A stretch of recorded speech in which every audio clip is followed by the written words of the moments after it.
මගේ ෆේස්බුක් එකේ ඉන්න යාළුවෙක් මගෙත් එක්ක කතා කරගෙන ඉන්නම එයා මට අద్භූත සිද්ධියක් ගැන කිව්වා. මේක මං කවදාවත් අහලා නැති ඇඟ කිරිපොලා යන සිද්ධියක්. සාක්ෂිත් එක්ක එයා විතරක් නෙමෙයි මේක ඉන්න එකම වින්දිතයක්. තව විශාල පිරිසක් ඉන්නවා. හාමුදුරුවරු ඒ වගේ අර ඔයගොල්ලෝ විශ්වාස කරන්නේ නැහැයි කියන தත්ත්වෙ නැති අය විශ්වාස කරන්න පුළුවන් කියන ආගමික නායකයන් සෑහෙන දිනෙක මේකට මුහුණ දීලා තියෙනවා. මම මෙහිදී ආරක්ෂිත හේතුන් මත මේ ස්ථානයේ මේ පුද්ගලයා කවුද කියලා කියන්නේ විශාල ආරක්ෂා පිළිබඳ සෑහෙන ප්‍රශ්නයක් මතුවෙන්න පුළුවන්. ඒක නිසා මම ඔයගොල්ලෝ වීඩියෝ එක ගිහලා බලන්න. මේ අద్భుත සිද්ධිය ඔයගොල්ලෝ අහන්නම ඕන දෙයක්. ලංකාවේ මේ වගේ දේවල් වෙනවා කියලා ඔයගොල්ලෝ නෑ. වීඩියෝ එක ගිහලා බලන්න. එයා මට එව්ව වොයිස් එක. හැමෝටම ආයිබෝන්. මම චන්දන මේ සිංහල YouTube channel කරන අපේ මල්ලි මට හම්බෙන් තමා දුරකථන සංවාදකින් තමා අපි සම්බන්ධ වෙන්නේ. මොකද ඇවිදින්න ආසයි කිව්වා සහ මේ කතා කරන අතරතුර අద్భుත දේවල් ගැන ඇහුවා. ඊට පස්සේ මට වුණ අත්දැකීම් දෙක තුනක් කිව්වට පස්සේ තමයි මෙයා channel එකක් කරනවා. එහෙම කිව්වේ ඊට පස්සේ තමයි මේක ඇත්තටම පටිගත කරගන්නේ. අත්දැකීම් ඒ කියන්නේ සුපර්නැචරල් අත්දැකීම් මට විශාල වශයෙන් වෙලා තියෙනවා. උගත් දේවල් වෙලා තියෙනවා. එකක් නෙවෙයි සෑහෙන වෙලා තියෙන පොඩි කයින් දැන් වෙලා තියෙනවා. සහ පළවෙනියටම මට එහෙම ලොකුවටම පළවෙනියටම සිද්ධ වුණේ මම 8 පන්ති වගේ 7 වගේ. එතකොට මගේ යාළුවෙක් යනවා මහාන වෙන්න. ඒ දවස්වල මේ ගම්වල තිබ්බා මහාන වෙන එහෙම තිබ්බා. එතකොට අපිටත් නිවාඩුයි. يعني ඉස්කෝලේ නිවාඩු මාසයක් අගෝස්තු මාසෙක. එයා ඒ කාලේදී මහාන වෙන්න යනවා. මමත් යනවා. ඉතින් යත් එක්ක අර තනියට එහෙම යනවා මමත්. මේ විහාරස්ථානයක් කොට ඒක විහාරස්ථානයක් නෙවෙයි. ඒක ඇවිල්ලා මේ ආරණ්‍ය සේනාසනයක්. සහ ඒකේ ලොකු ස්වාමීන් වහන්සේ කියන්නේ පණ්ඩිත ස්වාමීන් වහන්සේ ඇත්තම හොඳ ප්‍රසිද්ධ කෙනෙක්. නම සඳහන් කරොත් මම හිතන්නේ දන්නේ නැති මොකක් අය දන්නේ නැති. අපි එතෙන් යනවා. ගිහිල්ලා දැන් ඔය නිවාඩු මාසේ ඉන්නවා. අර අපේ මගේ යාළුවා ගියේ මහානෙන්න. තාමත් එයා මහානලා ඉන්නේ. එයාත් ඇත්තටම හරිම සිල්වත් ස්වාමීන් වහන්සේ නමක් සහ ඒ ලොකු ස්වාමීන් වහන්සේත් එහෙමයි ඒ දවස්වල දැන් ආපත්ලා. එතකොට එතන තිබ්බේ කාමර 3ක් වගේ තමයි විහාරස්ථානේ තිබ්බේ. එක කොටසක මේ මුළු කොටසම තමයි අපේ හිටියේ. ඒ කියන්නේ එක කොටසක අපේ හිටියා. අපි මහාන වෙන්න ගිය කට්ටිය අපි එහෙම එතන කොහමද 12ක් විතර කට්ටිය ඔක්කොම. ඒ එක සමාජය වගේ තමයි හුඟක්ම කට්ටිය. මේ පැත්තෙන් තමයි වැඩි මිටි. ඒ කියන්නේ අපිට ළඟ තැනම තමයි. අපි ඔහොම ඉන්නකොට ස්වාමීන් වහන්සේ ඉන්න වැඩ වාසය කරන මේ කුටිය වෙනයි. ඒක පොඩි කුටියක්.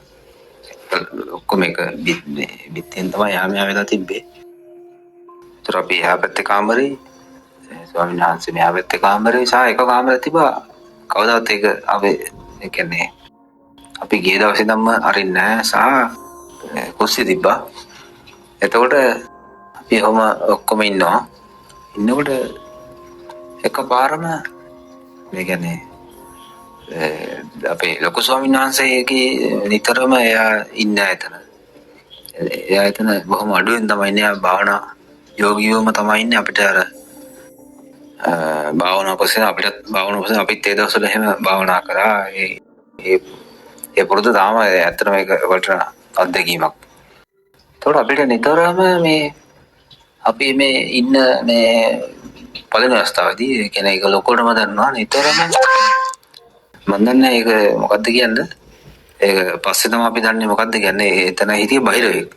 ඒ කියන්නේ ඒ විහාරස්ථානය තුල බහිරවෙක් හිටියේ. ඒ අපේ ලොකු ස්වාමීන් වහන්සේ කවදාවත් මුදල් පරිහරණය කරන ස්වාමීන් වහන්සේ නමක් නෙවෙයි. එයා හරිම සිල්වත් බුදුරජාණන් වහන්සේ කියපු විදිහටම සීලය රැකගෙන හිටපු කෙනෙක් තමයි. මම දන්න විදිහට. ඒ අර මේ ඒ උනට එතන මේ නිතරම කවුරු හරි වළං හොදනවා. එතකොට රැට වළං හොදන මේ දවල්ටත් එහෙම ප්ලස් කරනවා. ටොයිලට් කොමන්ඩ් එක පාස් කරනවා. කොමන්ඩ් ඒවල එහෙම තිබ්බ බාත්රූම් එහෙම තිබ්බයි කි. ඒ බාත්රූම් එකේ නානවා එනවා. වළං හොදනවා. ඒ වගේ දේවල් මේ හරි මේ අපි කොහොම 12 දෙනෙක් තාමත් ඉන්න කට්ටිය අපිත් එක සමාජය වගේ කට්ටිය හිටියේ ඒ අත්දැකීම අපි එකට විඳපු අත්දැකීම ඒ හින්දා අර අපි අපේ ඔය හුඟක් කට්ටිය හිටියේ හින්දා අපි එහෙම ලොකුවට බයක් තිබෙන්නේ නැහැ අපිට ඉස්සෙම බය හිතුණා සමහර කට්ටිය ආව පළවෙනි දවසේම ගිය කට්ටිය හිටියේ එහෙම ඒ සද්ද හින්දාම ඒ කියන්නේ ඒ වගේ දේවල් හින්දාම බය වෙලාම ගිය කට්ටිය හිටියා බස් අපි හෙව්වා මේක මොකද්ද මේ හේතුව මොකද්ද එතන ඒකේ ලොකු වස්තුවක් තිබ්බේ විහාරස්ථානයේ කවදාවත් අර විරුද්ධ කරන්න නැති කාමරයක් තිබ්බේ ඒ කාමරය ඇතුලේ අපි විරුද්ධ කරලා බැලුවා මොකද්ද මේ කාමරේ කියලා ලොකු 7ක් විතර තිබ්බා ඒ දොරේ දාලා ලොකු දොරක් මොකක්ද ලොකු හොඳ වටිනා දැවයකින් තමයි දොර හදලා තිබ්බේ දොර පළලක් තිබ්බා සෑහෙන අඟල් දෙකක් වගේ පළල් දොරක් ඒ ලොකු 7ක් විතර තිබ්බා කොහොර අපි ඒ ලොකු 7ම ඇරියා හරියට මේ දොර තරනවා එක දවසින් කොහමරි ඒ දොර ඇරලා බලද්දිම ඉස්සරෝම මේ කාමරේ කිසිම එළියක් නැහැ කියන්නේ මේ එළියක් කියන ඇතුලේ බල්බයක්වත් මුකුත් මේ පහනක් පත්තු කළාත් එහෙම මුකුත්ම නැහැ ජනලයක්වත් නැහැ ජනලයක් තියෙනවා ජනලේ වහලා තියෙන්නේ සුදු පාට ඇතුලේ ගාලා තිබ්බේ ඒ වුණාට මේ දොර අරිද්දිම කොළ පාට එළියක් තමයි ජනලෙත් වහලා ඔක්කොම වහලා මේ ඒකට පිටින් එළියක් එන්නේ නැහැ ඉර එළියක් වැටෙන්නේ නැහැ දැන් ඒ වුණාට දොර අරිද්දිම දැක්කේ කොළ පාට එළියක් පස්සේ බලද්දිම කොළ පාට ලොකු මැණික් පිළිමයක් මැණික් වලින් හදපු ඒ පිළිමය අපිට උස්සන්න බෑ අද්දකින් අපි සාමාන්‍ය දෙන්නෙක්ට වගේ එහෙම උස්සන්න පුළුවන් ඒ තරම් බරයි සහ කාසි තිබ්බ රත්තරන් කාසි ඒ වගේ දේවල් ඊට අමතරව මොනවාද චූටි අර කඩු වගේ හදපු රත්තරන් දේ පිරමීඩ ඇතුලේ වගේ දාලා එහෙම අක්කරේම අර වීදුරු වලින් හදපු හැම තෙල් එක්ක දාලා එහෙම ඒ කියන්නේ පස්සේ තමයි අපි දන්නේ අර අභිත්‍යා මම කෙනෙක් හිටියා එයා තමයි එයාගෙන් පස්සේ විතර හදියා තමයි කිව්වේ අත්තිවාරමට එහෙම කරද්දි තමයි හම්බෙලා තියෙන්නේ ස්වාමීන් වහන්සේට සල්ලි ඕනේ නැති හින්දා තමයි ඒ අර කාමරේ දාලා ලොක් කරලා තමයි අර දවස්වල අර එළිය සද්දේ වුණාට එළිය දැක්කට බල්බ් එහෙමවත් වෙනවා සමහර ලාවල්වලදී ඒ පන්සල ඇතුලේදී තිබ්බ මේ දේ දවල් කාලේ මෙලිය තියෙද්දිම බල්බ් පිච්චෙනවා කියන්නේ පිලමන්ට් එක ගහලා යන්නේ පිලමන්ට් එක ගහලා ගියාට පස්සේ පේනවනේ කා බල්බ් පිලමන්ට් එක ගහලා ගියාට පස්සේ